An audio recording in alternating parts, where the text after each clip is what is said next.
Here with Kim Braley, who's steel shaft designer extraordinaire over the years, the man behind the Project X, behind the KBS Shafts, being innovator, someone that we've all looked up to over the years. I'm going to blow it somewhere that he's going to enjoy right now, because he's such a key man in industry, and for us with shafts, getting some time with you is great. So I guess first question was going to be, product-wise now, what from a KBS point of view, launch-wise, anything launching this week or this year? What we're doing is we're filling out our graphite right now. As far as steel goes, we're finally complete. Yeah. I mean, we're going to do, actually, I have one wedge, a little bit of wedges to do, but in terms of having our entire system together, it is. Yeah. I mean, it's taken 13 years, but now we're complete in terms of having the lightest shafts to be able to fit into, which was the last shafts that we did.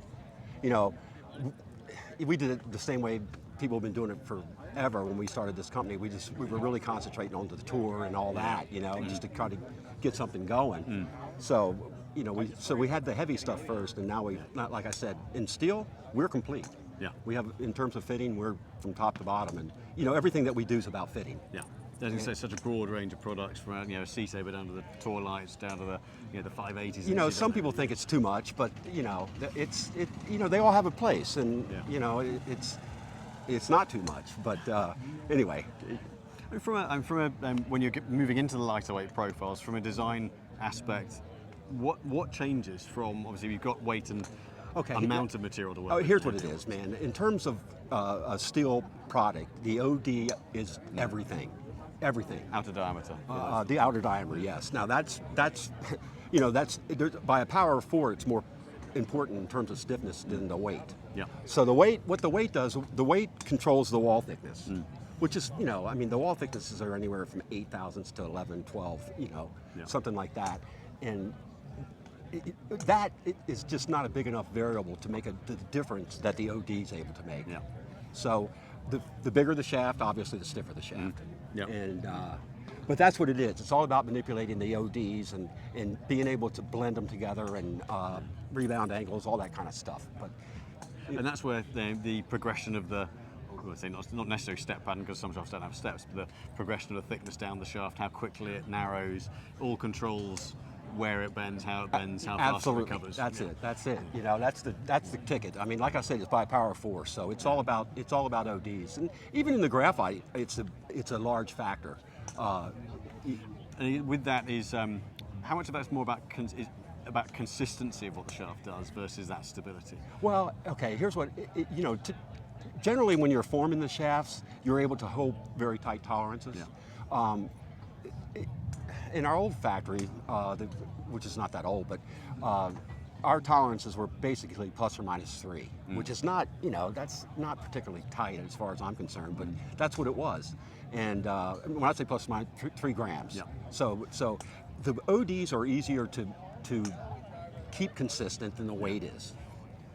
And like I said, the ODs is what it's all about anyway. And so, talking about the graphites that you were mentioning earlier on, that's the main product launch this year, is into the graphite side of things? Yes.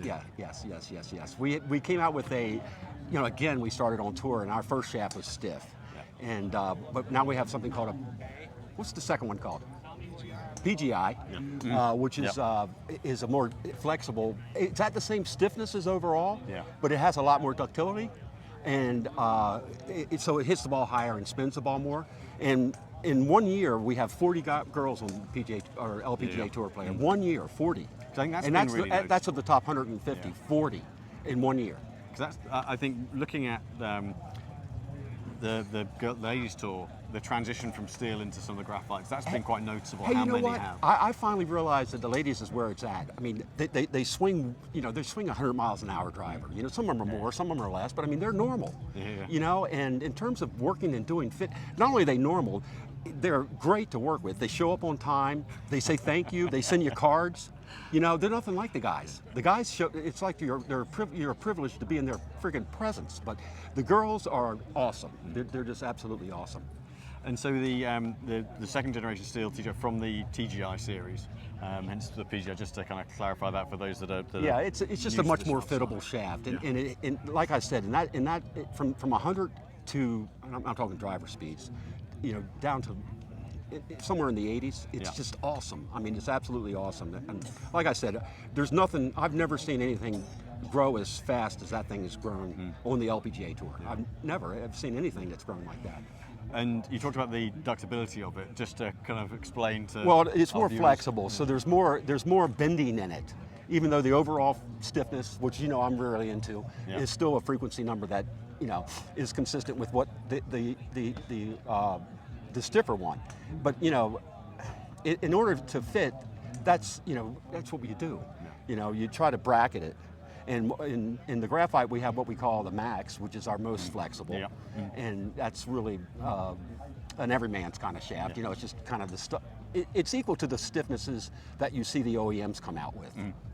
So it's weak. And then we have the PGI, which is the one that's in the middle. Middle brand, And then the TGI is stiff. So the TGI is really good in the higher weights. The PGI is really good in all the weights, and then the max is good in the lower weights. Yeah, so you got a progression through the setup. Yes. Yeah. Again, it's all about fitting.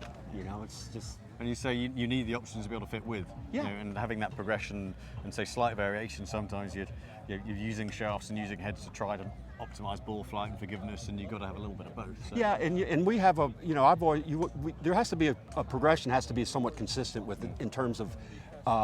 We may have two shafts that have the same overall stiffness again, same frequency, but the PGI, like I said, it just bends a lot more. At the same stiffness, it will actually hit the ball quite a bit higher and spin quite a bit more. And in terms of controlling that, is that controlling how long the stiffest section of the top part of the shaft is to control the amount of bend? Well, that's where it happens. It's not at the tip and it's not at the butt, like people think. The tip doesn't matter. It's just hanging on. This business about tips, just give me a break. Where it happens is about 1/3 of the way up to 2/3 of the way up. That's where the magic stops happening in terms of the length of the shaft. 1/3 from the tip to about 2/3 from the tip. And so, is it utilizing? Where's the most important part? Now, this is a stupid question because it's everywhere. But in terms of controlling that, which area of the shaft is most important from a material change point of view? From a it's in the longer ones. Obviously, in steel, there was a time that we played steel in our drivers. But then that was a 43-inch golf club. So when graphite came along, it allowed the club builders and the OEMs to go longer. Now I think it's 45 is pretty much standard, right? Maybe even on tour now, retail longer. Even longer than that. Even tour have got up to 45 now. Yeah, I know. And the girls are really long. I mean, they sit like this. I mean, they sit next to their driver and it's like up to their chin. Yeah. But anyway, And from a wedge shaft point of view, which you mentioned, you're saying there's still some additions to go into there. When looking at the wedge shaft side of things, I mean, that's something that historically was just a case of we take an 8-iron shaft and put in a wedge and that works. Yes. What are the differences when you're looking at? So you've got the 610 series, which is a lower flighting, the high revs have created a little bit more spin. When you're looking into how to profile those, how to design them differently, and again, is that same kind of midsection bend point side of it? Yeah, it is. And then of course the butt has more to do with it than the other end. But like I said, it's in the tapered section or the step section that really creates what's going on. Yeah. And the steps versus no steps, as you've done both. Yeah, I used to be so in love with this, rifle and Project X and all that stuff. But so I was really into the stepless stuff. In terms of energy transfer and all that, it's actually better. Yeah. But you can't manipulate a shaft with a constant taper the way you can with a step. Yeah. Because you're moving the ODs quicker with a step. So not the constant taper is not wonderful. It works. It does transfer more energy. I don't know if we can measure it, but it does. I mean, it really, mathematically it does. Yeah. But anyway, I love stepless shafts. I mean, my most probably famous shafts might have been stepless, but like I said, control what the shaft does more. Well, you're tied in terms of what you're able to do with it, in terms of really manipulating it. You don't have the ability to do that. But anyway, there's a place for both of them. And in terms of, very briefly, because we've been conscious of taking up too much of your time, but in terms of where shafts are now, where do you see is the major leaps forward? Is it in material? Is it graphite? Hey, is it in terms of in terms of quantum leaps, and you know what? When I was a kid, the old guys were saying this, but I don't know where the next quantum leap's coming from. It's going to be material, and it may not be in a golf shaft. It may be continually to be in the heads, but there has to be something else out there. Yeah. You know, there has to be something else out there, but I don't see. Hey, you know, you guys work with the stuff all the time. You don't see the jumps that we saw many years ago. Every once in a while, a product would come out, and it was like head and shoulders better than everything else. Yeah. We really don't see that anymore. I think it's consistency of product now. I think that's really bid in heads, shafts, even your grip weight tolerances. I think it's the consistency product. The tolerances have tightened up a little bit. I guess sometimes something like shafts you might get, if a material changes, then it's going to cost a lot. Yeah. So there's that kind of balance up to be had commercially. But no, true. I think there's only so many ways you can get a shaft to bend. You know, so many weights you can make. So. There was, we've experimented with a lot of different aluminum alloys. Thinking about what we did in the past, but it never really stuck. Yeah. The thing about the aluminum, it tended to take a set. I don't know if you've ever played with it. They felt great. They really felt good. But I was really hard on my stuff, and they bent like crazy. Right. I mean, I was always trying to straighten these things. But anyway, I guess there's a reason we settled with the materials. Well, at the length that it is played at, and obviously a stronger player is going to have a heavier shaft.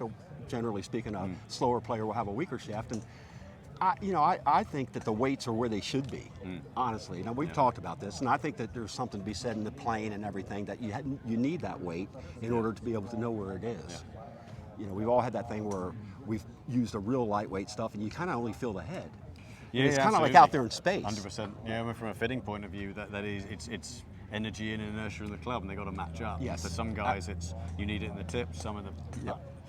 How light could steel shafts go? If given kind of free rein, how light could you make a in steel the 80s? Shaft? Okay. In the 80s at like 39 inches, let's say. Yeah. That's as weak as we can. That's as low as we can go. A lot lower, but we would not have we'd have a durability problem, and we'd have all kinds of lawsuits. But we're comfortable at 80.